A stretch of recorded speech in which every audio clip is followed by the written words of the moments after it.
Thank you everybody for coming to the Mastery Monday. I'm not sure which one this is, but today we'll be talking a bit about navigating turbo tournament structures. So if you guys were here at my previous lesson, I think it was 3 weeks ago now, we went through just general tournament structures. So we went from turbo to standard to bounty, mystery bounty, and we went through kind of a broad range of them. And then during that lesson, Peter actually suggested that we dig down a little bit more into specific tournament structures to kind of go through, some strategies, some tips, what not to do, and just some overall general questions to kind of think about how you approach turbo tournaments. They're definitely some of the most common tournament types that we see. If you go to Vegas, all of the daily tournaments are generally going to be a 20-minute turbo.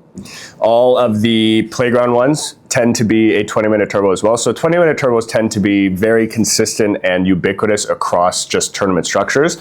So I think it is very valuable in figuring out how to navigate these tournament structures, these short turbo. And turbo simply means, if you don't remember from last time, it's a 20-minute or less blind structure. So every 20 minutes, generally, it goes up.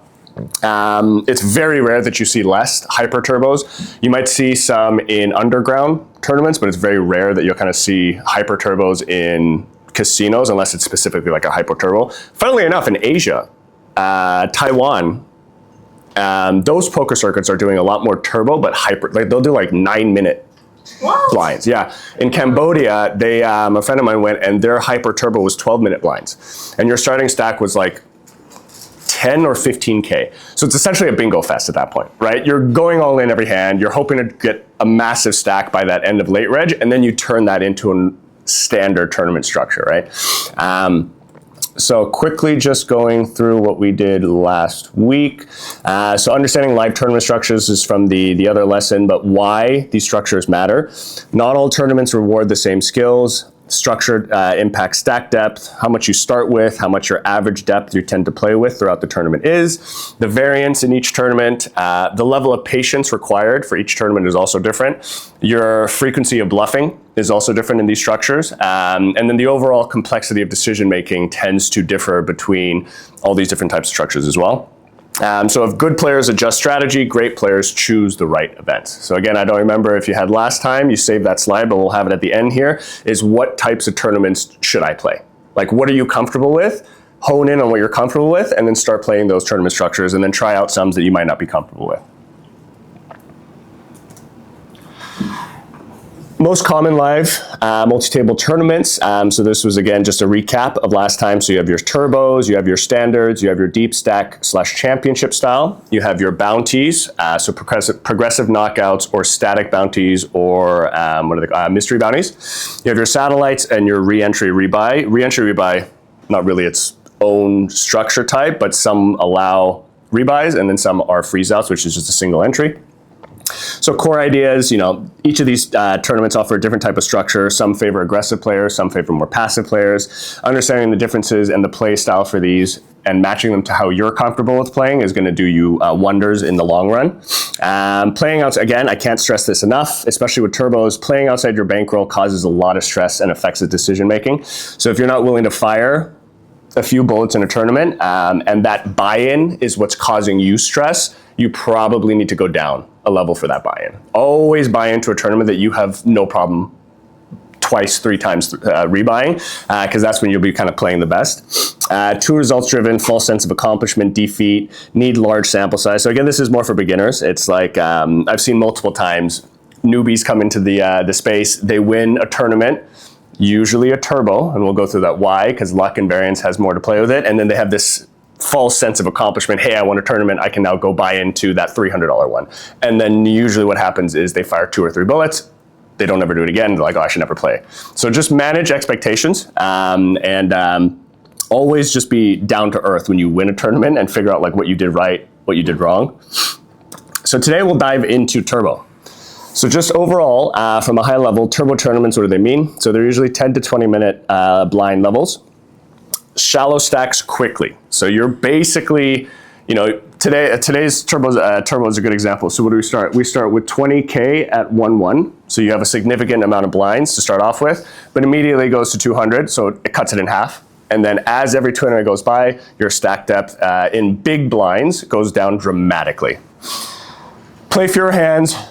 So this is more of the beginner guide. Play fewer hands, prioritize stack preservation, learn a shove fold fundamentals, and we'll go through that a little bit. Avoid fancy post-flop plays. You don't have enough stack depth to be creative with bluffs in these kind of spots, so try not to do as much of that.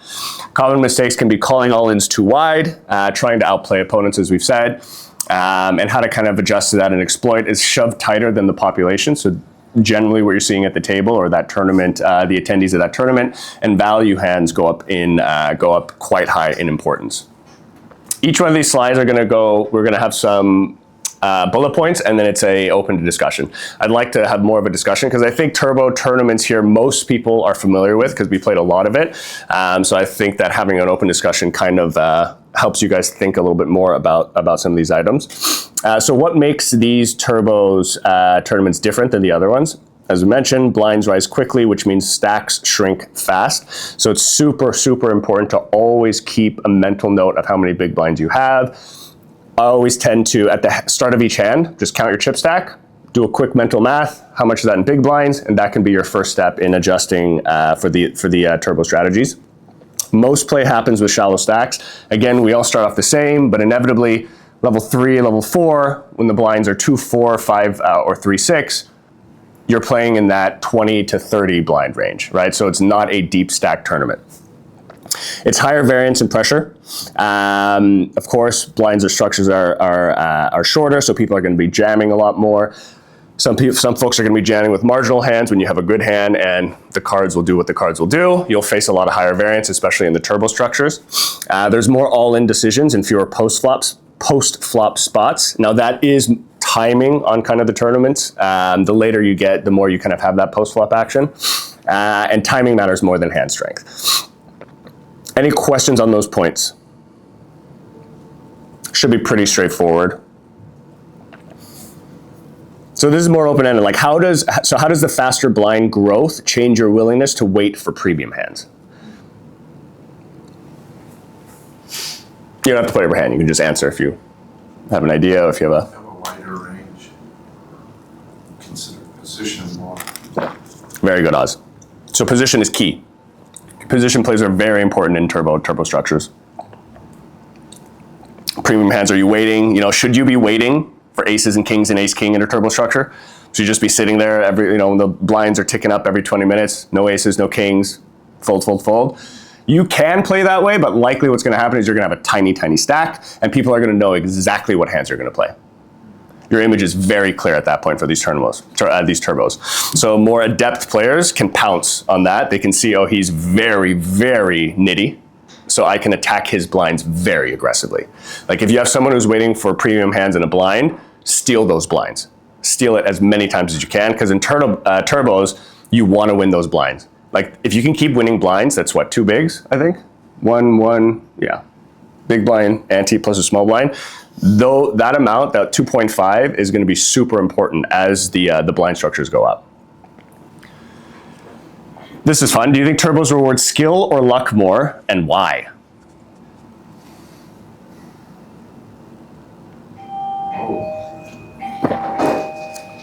Both? Yeah. Why? You can pick your spots, but people are more willing to play marginal hands. And you're at the front of the cards. Mm-hmm. Yeah, ranges are a bit wider because people can't wait for those hands, right? So you can, it's the skill factor, because of other people playing marginal hands, or everybody, and really some cards. Yeah. And this is, I actually sent a sentence to Helen, when did we play? Last Saturday or Saturday? It's like that aspect of luck. There's definitely the aspect of chance and luck in the game. Don't get me wrong. You're getting these cards, you don't get to choose what they are, but you can put yourself in positions where you capitalize on that luck. It's much the same in life. Like, yes, some people get luckier than others, but if you're not putting yourself in positions to capitalize on potential luck, you're never going to be able to hit that, right? So you can position yourselves in positions where that luck factor can be a little bit more in your favor. Position plays, stack depths, aggression, like all these things kind of help you in hoping to get that luck more on your side, of course. But I think that's something that people tend not to really think about. It's much like in business, much like in life. If you put yourself in situations where those opportunities can arise for you, you can capitalize on it. But if you don't ever do that in the first place, those opportunities are never available for you, right? And the third one is, what types of players benefit most from fast structures? There's no really right or wrong. Like, none of these questions have right and wrong. It's more open-ended and kind of how you feel. Yeah. I guess more aggressive players. Mm-hmm. Because, again, they're the ones that dictate action. They're the ones that actually capitalize on passive people. Yeah, absolutely. I would agree with that a lot.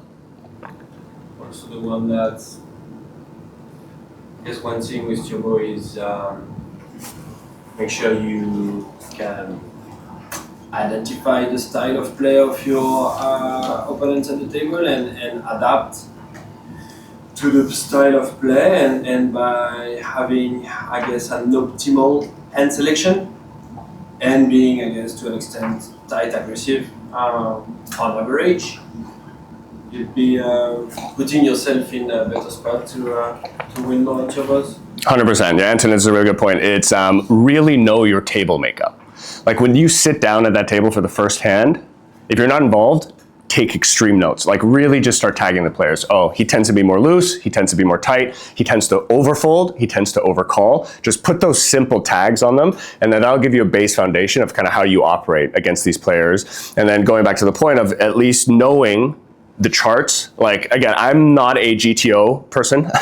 I think it's important for people to understand what range of hands you should be playing at what stack depths and which position. Once you have that as a foundation, you have to apply it to real life data points, right? Someone's going to be a super nit, someone's going to be a super maniac, some guy is like a billionaire and he doesn't care how many times he rebuys. All these things matter, and you have to take note on it when you play these tournaments to capitalize on that. Make sense?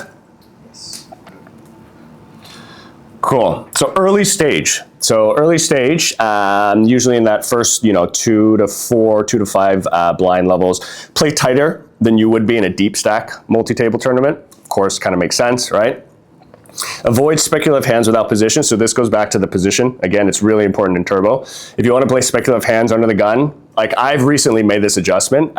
For example, like ace 9, ace 8, ace 7, I'm tossing those if I'm under the gun. Like, depending on who's in the blind and who's on my table, I'll throw those away. Like, don't even open it. Even suited? Even suited. Yeah, the suited, yes. Depending on who's in the blinds, depending on the makeup of the table, of course, those things add on. Suited definitely adds a couple more, equity to your hand, but ace 7 suited, ace 7 off. Yeah, like if somebody's got you dominated, it doesn't matter if you got suits or not. You know what I mean? It doesn't really matter at that point. So position is super, super, super important. And this goes back to the third point, which is build image for later blind steals, right? So the image comes really important when playing poker in general, but turbos always adjust your image. Like, if people think you're a nit, capitalize on that. If people think you overcall, capitalize on that. Like, make these adjustments real life in the tournament, and constantly don't let someone tag you. You see what I mean? Like, always make decisions where it's most optimal for you in the time. Maybe that's a more passive decision, maybe that's a more aggressive decision, but keep adjusting. I think a lot of poker players get comfortable and they tend to just stay with what they're comfortable with and they don't want to try new things, and that becomes the killer. Because if I know that Helen is always going to be playing her premium hands this way and she doesn't adjust, that's huge information for me. Right? So always kind of keep that in the back of your mind. Answer your question. Absolutely. What are speculative hands? Like I mentioned, like they're not strong made hands, so they're not pairs, they're not premium hands. They're like 6, 7, 8, 9, 9, 10. Like, they're not made hands, and you're hoping to hit a draw. Maybe you flop a draw, flush draws, straight draws. Like, these are the more speculative hands. Queen 10. Like, those are the hands that are more speculative. Are you talking about pre-flop suited connectors? Yeah. You're saying avoid those? Without position. Oh. Need early stages also specifically, right? In the early stage. Oh, I see. Yeah.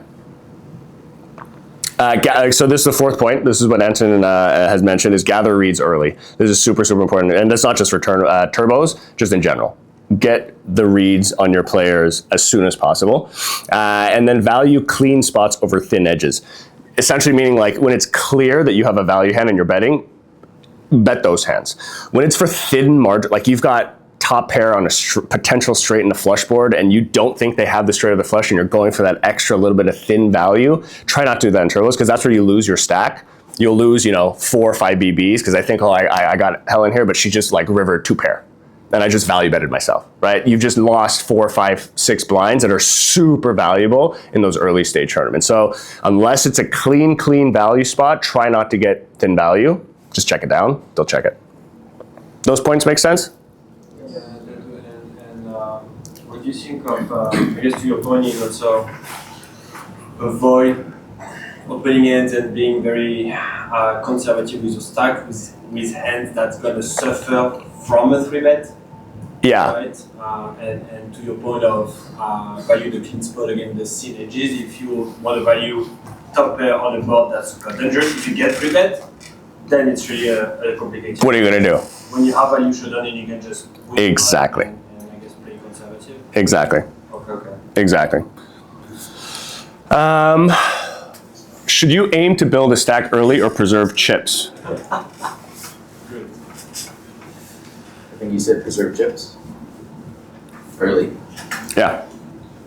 because stack depth is cut in half a lot more often. Yeah. Yeah.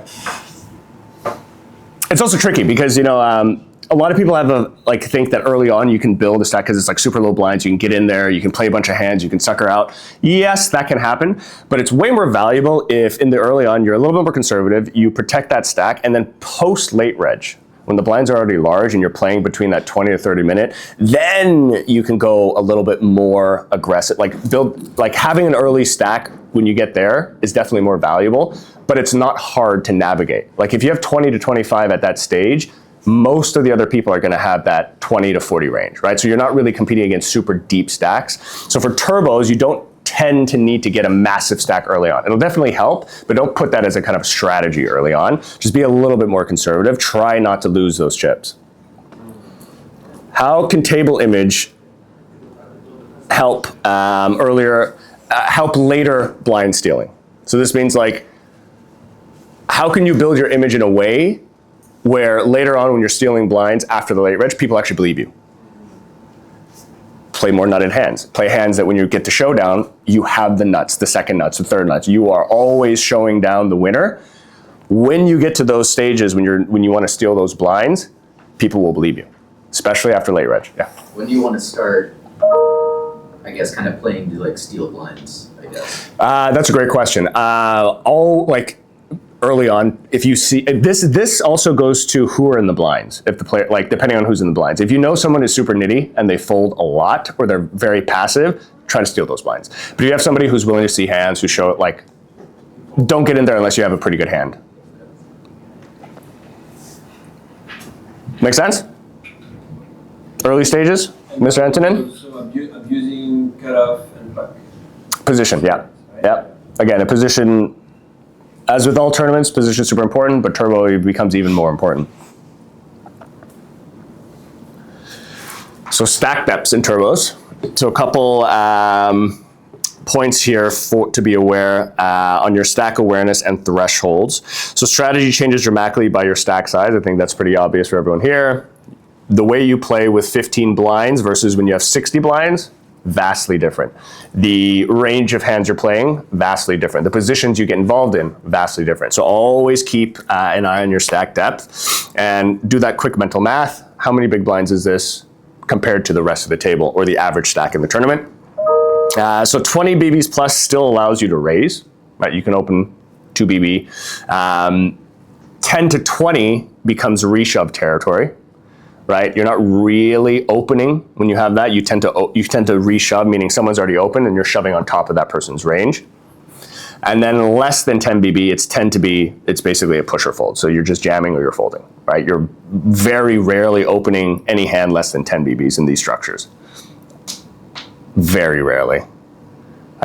Depending on the table makeup, maybe you could open aces, 2 BB under 10, but it's very, very rare. Against you, I have aces. So just remember that, Antonin. Next time you try to 4-bet me, I have aces. Don't worry. In early position, someone later position has a very short stack, and you get 2 or 3 people to call it. I should. Say again, those, Maybe if you're short stacked early Yeah. position, hope to get 2 or 3 guys to call, and then maybe the 5th guy is short stacked. Sorry, 5th person is short stacked. You know, they might shove. Mm-hmm. Yep. Yep. Get some extra. Mm-hmm. And Oh, go ahead, sorry. no, go. So the question on that 10-20, I guess, territory, which I tend to struggle a bit. So you're saying, I guess the golden rule would be avoid opening and actually reshove to make the most of it. In the 10 to 20, if you're less than 20 bigs and you're between that 10 to 20, you want to reshove, because if they're opening light or wide, your reshove will have them fold, so you've stolen the blinds, plus they're too big open. So you would avoid actually, you would basically, if you're the first to act between 10 and 20, you would avoid opening almost everything that's not a clear open or clear shove, like I guess 2 10s plus and ace queen plus, something like that. Yeah. Ace jack being very dangerous as well. That's why they call it the parking lot hand for a reason, right? Okay, interesting. And then less than 10, you're just basically jamming. You're a folder jam at that point. Very good. That's obviously just turbos basically. Yeah, and of course, I can't stress this enough. These are all just pointers, right? These are all just foundational things for you to keep in your mind. It is super important to understand the makeup of your table. If it's a bunch of old man coffees who are nits, be aggressive, open, steal the blinds, nonstop, take it, take it, take it. And when they call or 3-bet, you can fold. You know they have aces or kings, right? It's super important to really be aware of the players at your table and track your effective stacks. Always track the effective stack. So who has the larger stack, essentially. You have a slide that's going to be for the bubble and the final table, because I think there is maybe nuances. Yep, we'll have a little bit on the later stage, so closer to the money side. So at what stack size do you personally start thinking push or fold? And this is more open-ended for everybody, right?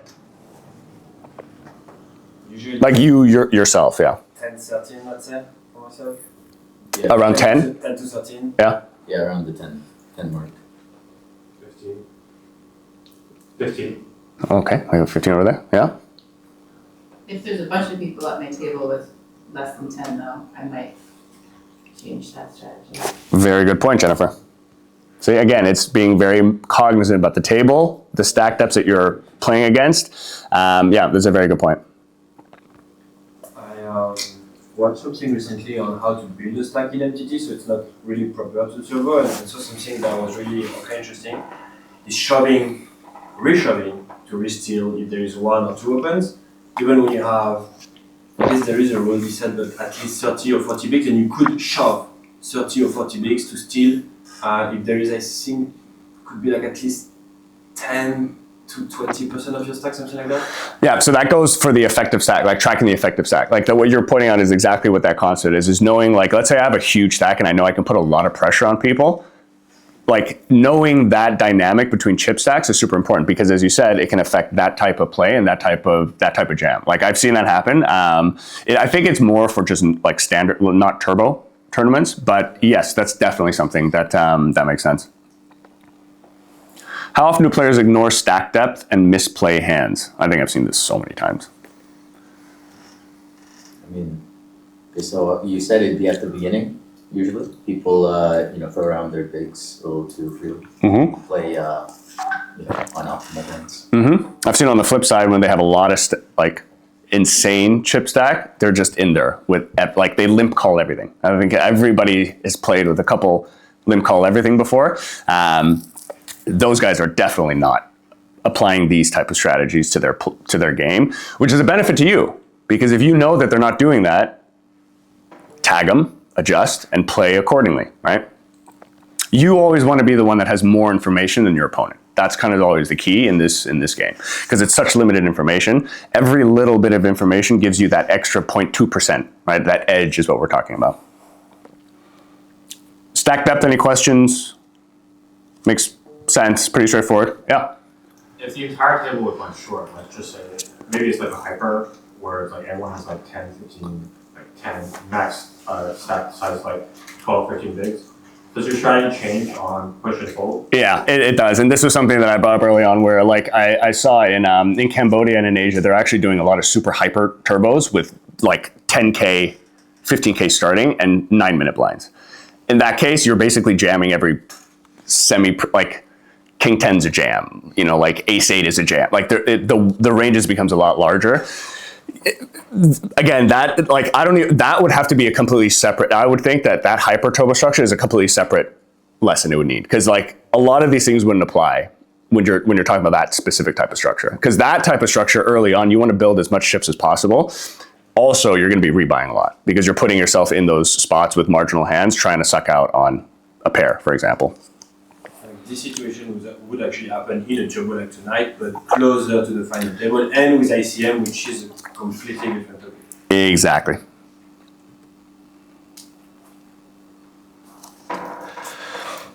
Opening ranges.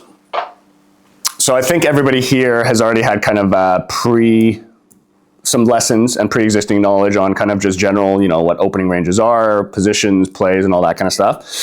So tight early position opens. So if you're early, UTG, UTG +1, essentially anything but like cutoff, you should be a lot tighter in what you're opening with. As we discussed, you know, with Anton early on, you know, usually you should be opening hands that you could afford calling a 3-bet or even jamming on top of it. You don't really want to be opening kind of those marginal hands early, in early positions. And then, but oppositely, this goes back to Sherry's lesson. I think it was last week, I believe. Was it the week before? It's wider late position steals. So having aggression in late position matters a lot in turbos as well, especially if you have the stack, the stack depth to allow you to do that comfortably. Smaller open sizes preserve stack. And this kind of goes back to what I was saying, like, this is more my strategy. Oh, sorry, I keep hitting the mic. Sorry, Kate. So my strategy is usually, my opening sizes tend to be almost the same. Most of the levels, pretty much every level that I play, like I'm opening 2x. I keep it consistent, whether it be marginal hand, whether it be a made hand, whether it be premium, I'm usually keeping those opens at the same sizing. Helps preserve the stacks and turbos.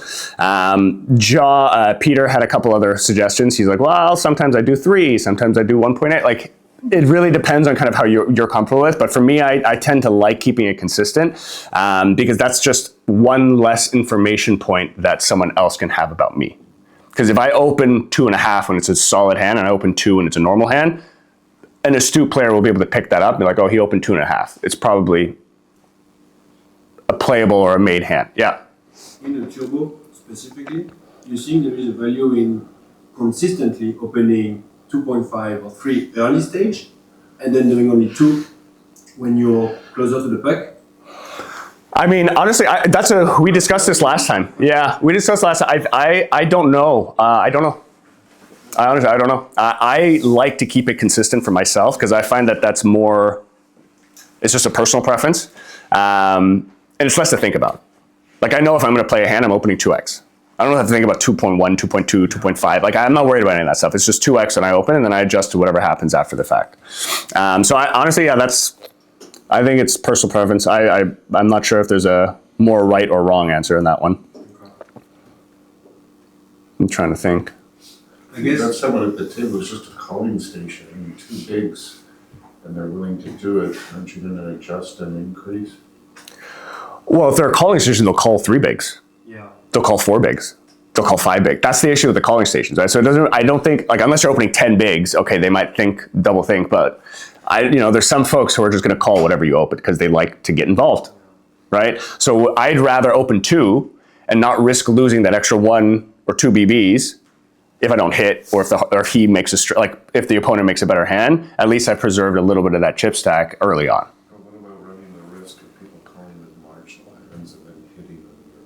It's always going to be the situation. And this kind of goes back to like know when to fold. Like if you have a big, if you've got kings, you open, you got a bunch of people that call nobody 3-bet, you get to the flop and it's like 6, 7, 8, 2 hearts and you have no heart in your hand. Learn to throw the kings away.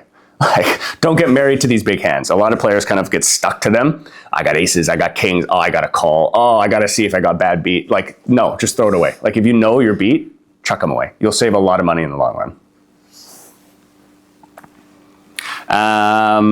Where was I? avoid raise folding too often. This was one of my personal largest leaks early on, is I would open and I would fold too much because the hands I was opening they were too marginal. I wasn't confident enough to play with them, so I leaked a lot of chips early on in turbo tournaments by just opening 2, someone 4 bets, 3 bets 3, 4, I fold. And that's a huge problem that I had to kind of plug, which is a bit easier if you open a bit tighter in those early positions. Position increases fold equity. So if you're in a big blind, as we were saying, Antonin's point, if you have 30 bigs, put pressure on the button. If you have a playable hand, you can be a little bit more aggressive to try to steal those blinds, and the fold equity is there. Why are late position steals more valuable in turbos? Just because you have the position and you would steal the blinds more often, and in which case get more money when it's needed. Predictability, there are people after you to show for re-raise. Yep. It's also specifically in turbos, why do we think that stealing is more important in a turbo structure? Blinds go up faster, so you have less to decide. You're not depleting your own then. Exactly. And if you can steal, as I mentioned, 2.5 blinds every 3 hands, you got like 6, 7 blinds that you can play with in that next blind structure, right? And as the blinds go up, when you're stealing the blinds when they're larger, it's just more chips in general, right? When should you stop min raising and start shoving instead? This is goes back to kind of the stack depths and hands that we're playing. So I think we kind of went through that already. And this one's fun. Which player types are best to steal from? Or do you think more suited to steal from? It's Lux. conservative players. Why? They're the ones that have shown that, if they don't have a made hand, they're willing to toss it, they're willing to play post flop. They don't like being out of position, whatever it might be.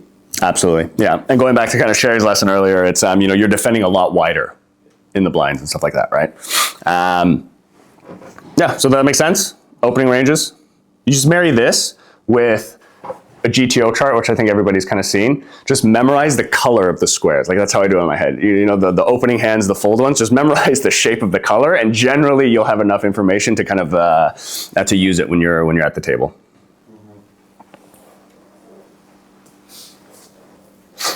Reshove strategies. So attack late opens with reshoves. Blocker cards increase success. So does everyone understand blocker cards? Concept of blockers? Right? I have an ace in my hand, it's less likely that someone else has an ace, blah, blah, blah, blah, blah. I'm 50-50 on blocker cards, the implementing blockers into your strategy, because yes, the chances are less likely they have an ace, but sometimes Old Man Coffee will have that ace, or he has aces, right? You can't always just be like, oh, I have an ace, I'm blocking the ace, or I have a jack, I'm blocking the straight. Of course, it's less likely, but adjust accordingly to the player that you're playing against. A good example? Me having king queen, thinking, oh, I have good blockers, I'm going to reshove you. Correct. Exactly. Medium stacks are best targets. Why? Short stacks are basically going to call your jam with a good hand. They're going to be calling with a made hand or a premium hand. Medium stacks, when they open, they really want to preserve their stack. So you can put a lot of pressure on a mid stack. If they're sitting at 35 and you've got 15 blinds and you've got a shovable jam, you jam that. If they don't have a really solid hand, they're likely just going to fold and give it to you. And that's a huge amount of chips for you to be able to take at that stage in the tournament. Because medium stacks is tricky. You don't want to risk them. You can put the most pressure on those medium stacks in the turbos. Short stacks, there's not a lot of pressure. All they're thinking is, I'm going to jam or I'm going to fold. Big stacks, huge chip leads, also, for them, they'll call off a jam if they want to. Yeah. No, I'm sorry, finish your point. No, go ahead. Okay, I was just going to ask, how do you determine what a medium stack might be? You're going to look at the average stack of the tournament that they'll be able to stick up there, and then just kind of generalizing the average stack is this, my stack depth is this, there's total this many chips. It's helpful if you look around, just to see yeah. But generally in these turbo tournaments, mid stacks are going to be that I'd say 18 to 28, that kind of chunk, that range, 30 to 15. Okay, because I also asked, because this has been discussed before, a tournament is not a bell curve, right? It's not distributed like that. So there's like maybe lots of lows and the highs, like, Yeah. you know what I mean? So It's also table yeah, oh yeah. table dependent, right? You're looking at the stacks on your table. Okay. I don't really care about what the other table chip leader or stacks Okay, are, so because I'm not it's playing against them right now. I'm playing against, So would it be better than just like look at your table and like kind of coordinate that way? Okay. yeah, look at your table, compare the stack depths, because at the end of the day, you're just playing against the stacks at your table, right? Fold equity drives profit. So this is what we were kind of saying early on in reshoving. So if there's fold equity there, you will be gaining those chips without ever having to go to showdown, which is kind of ideally what you want. Don't reshove into nits or monsters. So to kind of explain, their nits are just gonna like, clearly they have a really good can, so they're gonna call you. And then the monsters on the other hand are essentially gonna call you with whatever they have because they have a bunch of chips, right? So again, medium stacks, mid stacks are always the target for this reshove. Reshoves are the core skill in turbos. It's definitely one of the core skills, knowing when to reshove, knowing the right time to do it, capitalize on that. Because winning often means taking pots uncontested, not winning showdowns. And this is a lot of time early on, especially with turbos. You know, you want to win those pots uncontested without having to go to showdown. On top of that, it's less information. Because going to showdown, people will see what you have, right? So that's another data point that they can have on you. Any questions before we go to the questions?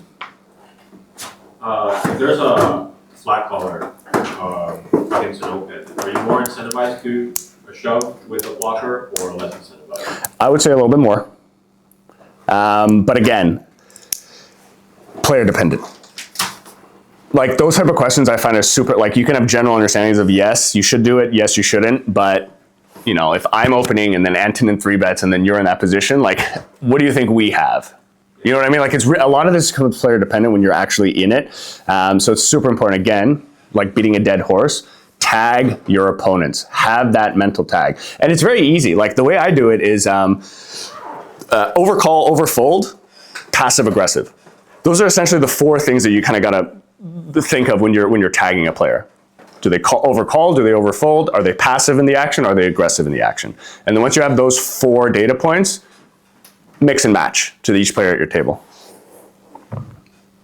Somewhat, no? I thought someone was gonna ask something. What makes a reshove profitable even with a weaker hand? Fold equity, all this kind of points that we went up top, you know, reshoving sometimes without getting to showdown allows you to get those chips, allows you to get those blinds. Even with semi-weaker hands, especially if you're like if a chip lead is opening. Which stacks should you avoid reshoving into? We went through this already. Probably not the super shallow and probably not the super chip lead stacks. And this is more open-ended, like this is just a fun thing to kind of think about. Would you rather reshove ace-5 suited or sevens? And why? In this instance, wouldn't you want the ace-5 because you want hands like pocket sevens that are maybe a little bit more marginal to fold? So when you talk about fold equity, those are the kinds of hands you're trying to target, ideally. Yep, that's definitely sound reasoning. I say sevens. I already have a lead, or at least a pair. But I'm not saying you're wrong, but again, even sevens, it's still like a flip against like ace-5. Like it's still like a 60-40 versus. How about I wouldn't, you're giving me two shitty options, I wouldn't reshove. Oh, but it's important because these reshove, when you have these hands and you're at that stack depth, you know, these are the hands that you want to be applying this reshove strategy for, right? So, and you're absolutely right. Like when so that's what there's a little bit on the side. So if you look at the raw equity, if it's sevens versus ace-5, you kind of want sevens because the raw equity is a little bit higher on the sevens. If you're balancing shove ranges or exploiting position and blockers, ace-5 suited can also be correct. So again, much like a lot of things in poker, you know, it really depends on the table makeup, what the stack depths are, and the previous action that's already happened to justify if ace-5 suited or sevens actually makes sense to reshove. Stack size, position, opponent tendencies determine what actually makes more plus EV sense in a turbo tournament. So these are, again, just foundational, but you have to apply it to live data points.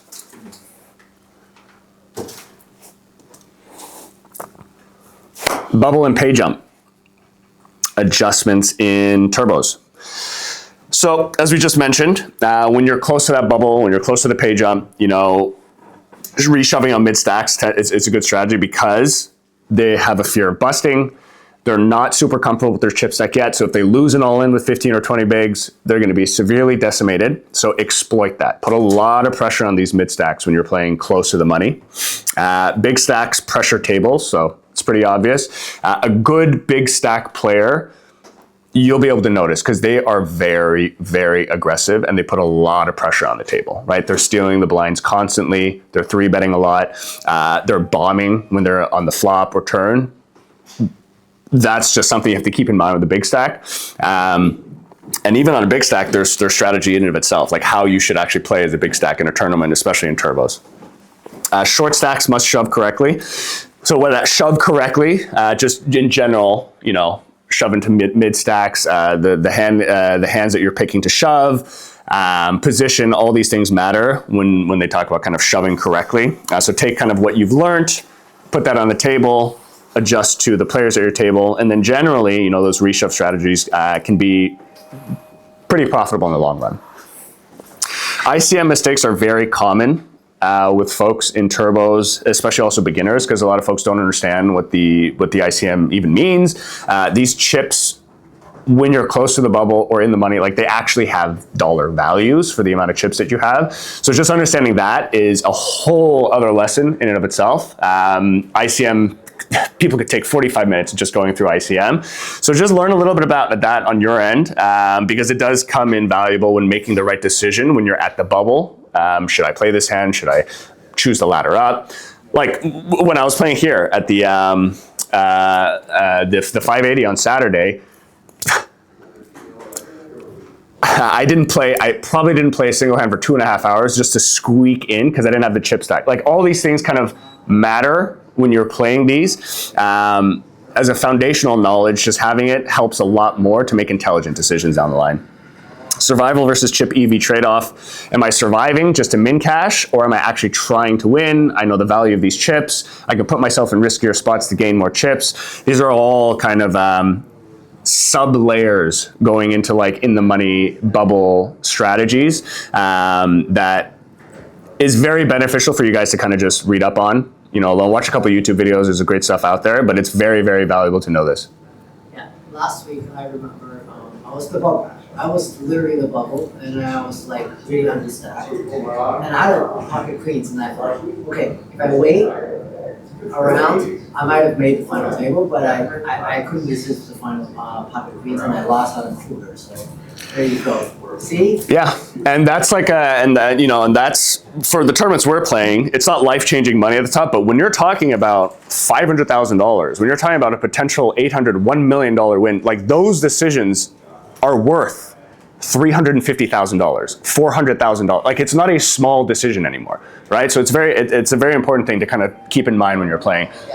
Yeah. No, I've seen like I folded queens by the bubble in a large tournament. Because I didn't even open them. I knew that if I opened, the big stack would put pressure because he had a lot of chips. Am I going to risk it? No, I threw them away, and then you make the money. by the time it's come to my big line, I hardly have enough for like 2 big lines. I can probably outlast the bubble, and then I can only make the final tip. Yeah, I mean, the way that I came fifth in this Saturday one was I just let the big stacks fight with each other. I just did not get involved. I literally just sat and they just kept, 3-bet, 4-bet, someone went all in, knocks out, and I laddered up 2 spots just by saying, all right, you guys fight. Right, so sometimes there is a strategy, just laddering up is a little bit dangerous because I think everyone here wants to win.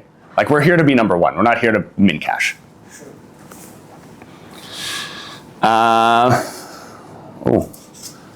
We are getting close. Who makes the most mistakes on the bubble? We can kind of skip into when should you tighten up versus increase aggression? Depends on your stacks. Depends on the time of the tournament. Obviously, you want to tighten closer to the money. Yeah, you're on the bubble right now. So you're like on the bubble. You're close to the money. Yeah, so you tighten up if you have a shallow stack, and obviously increase if you cover the table, or at least 5 players on 7 at the table.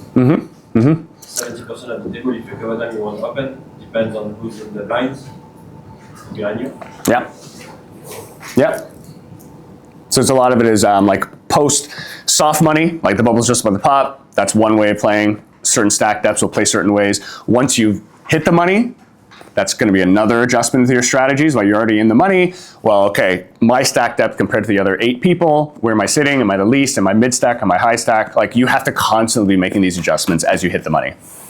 And then ICM becomes important when you're in the money because there's actual dollar values for the chips that you have. And then this one's fun. Is min caching a success or a leak in turbos?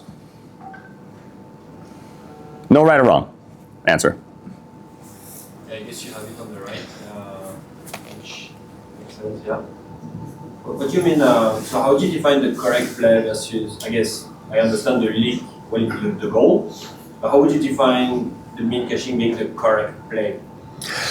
Bubble survival, like, You don't have enough chips. Exactly, like- everyone's cover you. exactly. And like, as you were just saying, like, am I going to risk the hand there, or do I want to make it into the bubble? Sometimes that's a correct play, right? Because you're making it into the bubble, you're getting it ITM. At least you've kind of popped that and you've made money, but your goal should not be to min cash. Right? The goal should not be like, oh, I'm going to squeak by with 10 bigs, and then I'm going to wait, and then boom, the bubble pops and I've got 7 bigs. Yeah, I made the money. That should never be a strategy that you go for. It should always be like, all right, shit, this is the only stack depth I have. How do I adjust this now? Yeah, so bubble survival sometimes is the correct play, but once in the money, you must just switch immediately to chip accumulation. So once that bubble's popped, you want to gain those chips, right? You don't want to keep squeaking by with a little bit of chips on the final table. It's not really, you can't win a tournament that way, essentially. Min caching is good when it's the result of correct play. It's a leak when it's the goal. Make sense? Because I do speak to a lot of folks who are like, yeah, I just want to min cash. I just want to min cash. And I never really understood that. Like, why do you just want to min cash? You should want to win.